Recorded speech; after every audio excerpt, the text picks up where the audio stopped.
ভিডিওগুলো বিনোদনের উদ্দেশ্যে বানানো, কোনো ব্যক্তি বা ব্যক্তিগত পছন্দকে আঘাত করা আমার উদ্দেশ্য নয়। জনসংখ্যা বৃদ্ধি নিয়ে নানা মানুষ নানা কথাবার্তা বলে, কিন্তু সমস্যার সমাধান কেউ দিতে পারে না।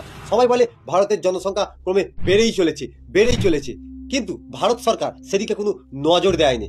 আমাদের ভারতে জনসংখ্যা বৃদ্ধি নিয়ে তেমন কোনো আইন নেই যে দুটোর বেশি সন্তান নেওয়া যাবে না, একটার বেশি সন্তান নেওয়া যাবে না, এরকম নির্দিষ্ট কোনো আইন নেই।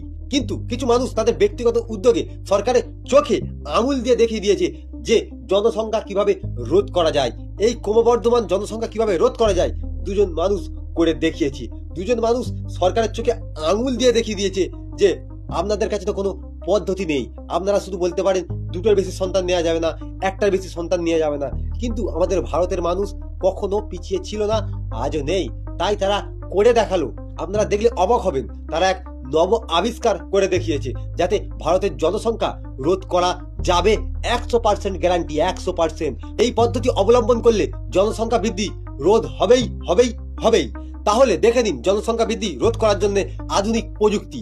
মহিলা হোক আর ছেলে হোক, ভালোবাসলেই সবকিছু হয়। মহিলাটা কি হয়েছে, থাকা যায় না সারা জীবন।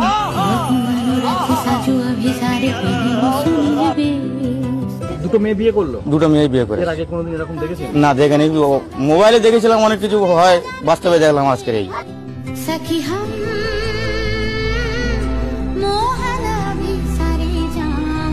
দুজনে ভালোবাসা করে বিয়ে করেছে, এরা কোনো ছেলের সাথে বিয়ে করবে না, এদের মন্তব্য এটাই। তার জন্য আমরা গ্রামের সবাই মিলে ওনাদেরকে বিয়ে দেওয়া হয়।